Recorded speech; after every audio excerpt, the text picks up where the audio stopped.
वासनिका देहांती जोळी अर्धोदक कथन एक वेळ बटोबासी प्रस्ताव्यानुरूप सांग देव बटाते म्हणितले देहांती जोळी गेजे ते तुझे अर्धोदक बोलिजे महावाक्य प्रवचन अथवा निरूपण इस प्रसंग के उपलक्ष्य में हिंदी भाषा भाषियों के लिए ये आज का उपक्रम है। पहले हम स्वामी के उत्तराखंड प्रयाण करने के बाद हमारे उद्धार के लिए जीवात्मा की भलाई के लिए अपने कृपा रूप स्वभाव को कार्यान्वित करने के लिए श्री नागदेवाचार्य जी को आचार्य पद नियुक्त किया गया और अपने समान योग्य बनाकर धर्म की धुरा उनके कदमों पर सौंपी गई और उस परंपरा से हमारे आचार्य स्वामी के बताए हुए विधि नियम स्वामी के द्वारा बताया गया असूल और स्वामी को प्राप्त करने के लिए उनके मनोधर्म प्रसन्नता के अनुरूप बनाने और बनने का कार्य वो अव्याहत रूप में कर रहे हैं और उन कालखंड को हम स्मृति कहते हैं। स्वामी के द्वारा रात दिन जो निर्गुण परावाणी का निरूपण किया गया वो श्रुति काल है और उसी स्वामी के निरूपण को प्रसंग के अनुसार अपने शिष्य वर्गों को स्वामी की प्रवृत्ति और खामनी को पूरी तरह से समझाते हुए अपना काल जो व्यतीत करते हैं उसको स्मृति काल कहते हैं। तो स्मृति काल के आज के प्रसंग में बहुत उपयोगी बात है। इतनी रियायत है, स्वामी इतनी दयालु है, इतने कृपालु है और उदार है। उदार वो किस प्रकार विवाह की भलाई कितने छोटे से थोड़े से प्रकार में भी करते हैं।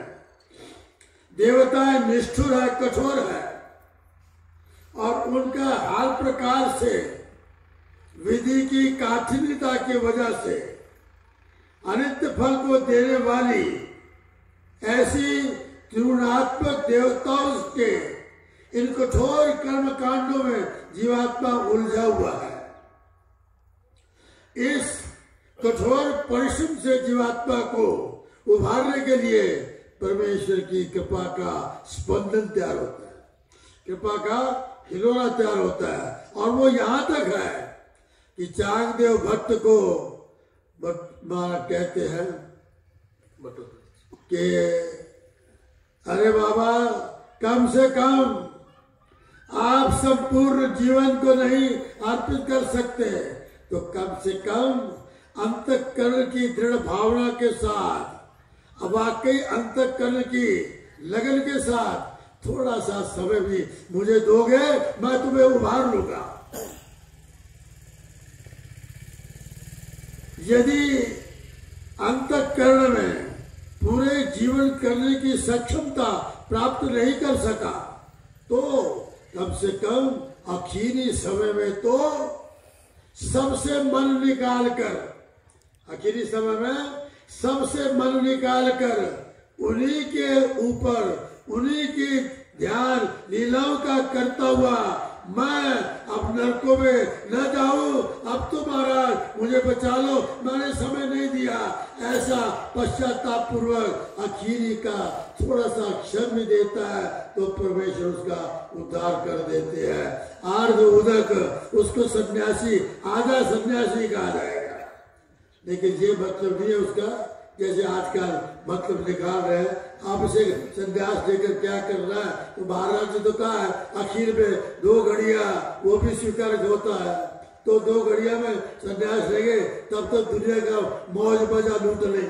ऐसा नहीं चलता, ऐसा नहीं चलता। दुनिया से जब तक उसका मन उचाट नहीं होता, जब तक वो नर्क नहीं समझता, जब तक ये नरकों की और दुखों की खार है ऐसा नहीं समझता, दुख रूपता, पाप रूपता, अनित्यता ऐसा नहीं समझता, तो तब तक तब से नहीं होता। इसलिए अर्धोदक संन्यास है। गीताकार भी यही कहते हैं, अंत काले से भावे स्वर्ण भुक्त्वा करे। जो अंत काल में मरते समय भाई शिव 4 घड़िया ऐसा गेला तक आई न तैसा गेला तक आई, परंतु 4 घड़िया तक जीवात्मा का लगन और अंतःकरण में ज्ञान पूर्वक ईश्वर को समर्पण होना चाहिए। जब ये हो जाता है, यदि आखिर में भी वो समर्पण किसी को करता है तो महाराज उसे भी स्वीकार कर लेते हैं। इस चरित्र का, ये स्मृति का भाव है जो हमारे उपयोगी है। लेकिन याद रखें, हमारा मन पूरी तरह से परमेश्वर में जुड़ जाना चाहिए और इधर से पूरी तरह से हटना चाहिए। प्रपंची जड़े परमेश्वरी उजड़े, परमेश्वरी जड़े प्रपंची उजड़े। इस प्रकार की वृत्ति बन जाने के बाद वो अवश्य में परमेश्वर के प्रसन्नता का पात्र बन सकता है। परमेश्वर इतनी छूट देते हैं, कम से कम आप इस तरह से तड़पते हुए आखिर वक्त तो भी उस तड़प के साथ प्राण त्यागो, ईश्वर के चिंतन के साथ प्राण त्यागो, तो मैं अवश्य में नरकों से बचा लूंगा। उद्धार कर दूंगा यानी नहीं होता, लेकिन नरकों से बचा लूंगा। ये परमेश्वर का आश्वासन है। ये आश्वासन स्पष्ट करते हुए हमारे आचार्य जी त्यागदेव भट्ट को बताते हैं। नरकों से तो वैसे भी बचाते नहीं। हाँ जी, वासनिकाला नरकापासून असंही वाचवतात। हो मग याच्यात विशेष काय आलं याच्यात? वासनिक हा नाही याच्यामध्ये विशेष असं काय आलं अर्धोदक मध्ये? वो पूरा समय नहीं दे सका, पूरा समय नहीं दे सका किसी वजह से। यदि वो किसी वजह से नहीं दे सकता, लेकिन उसकी वजह से है, उसका समय अपने अंतःकरण से नहीं है, उसके अंतःकरण पूरी तरह से देने के लिए तैयार है, वो हर तरह से उजड़ा हुआ है। ऐसा होने पर भी यदि आखिर के वक्त भी वो समर्पण करता है अपने आप को, उसको एक प्रकार का आधा सन्यासी ही माना जाएगा। ये तो पूरा नहीं, लेकिन वास्तविक होना चाहिए। वास्तविक मैं कह रहा हूं कि यदि उसका यह है आखिर में लगे तब तक मौज लूट ले, ऐसा नहीं होगा। यदि ऐसा है तो वो आखिर में तो स्वीकृत होता ही नहीं, वो तो अवश्य में नरकों में ही जाएगा।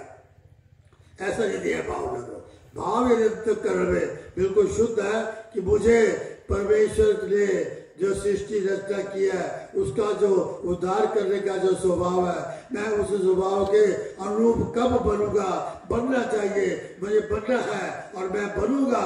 और जीव करीना पर करने से हावी न बनते, ऐसा उसमें होना चाहिए। यदि ये है तो परमेश्वर दसी हागा जीवैसे आत्मक असती, परमेश्वर ऐसे वरपुर पात असती, एकाधिक वर्ती ऐसी बात पाए ऐसाच गाड़ी दे।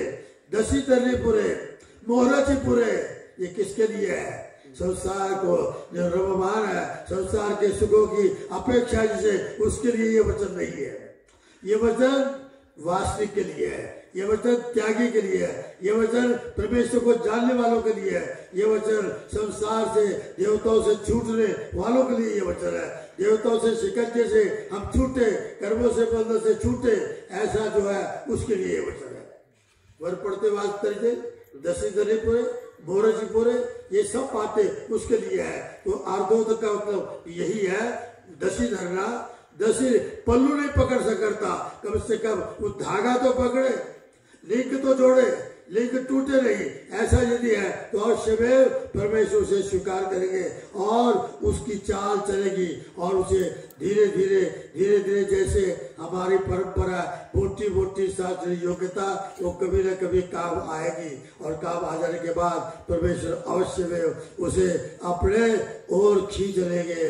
परमेश्वर हमेशा ही तैयार है खींचने के लिए, लेकिन इसने सारे पंडित की तरह महाराज जी का अरे हाथ तो बढ़ाओ, हम तैयार हैं, हम पकड़ लेंगे, थाम लेंगे, लेकिन ये जीवात्मा हाथ बढ़ाने के लिए तैयार नहीं है, हाथ बढ़ाकर फिर पीछे खींच लेता है, ऐसा करता है। लेकिन परमेश्वर बढ़ाने के बाद उठा लेते हैं, उभार लेते हैं, संवार लेते हैं, बचा लेते हैं, रक्षा कर लेते हैं।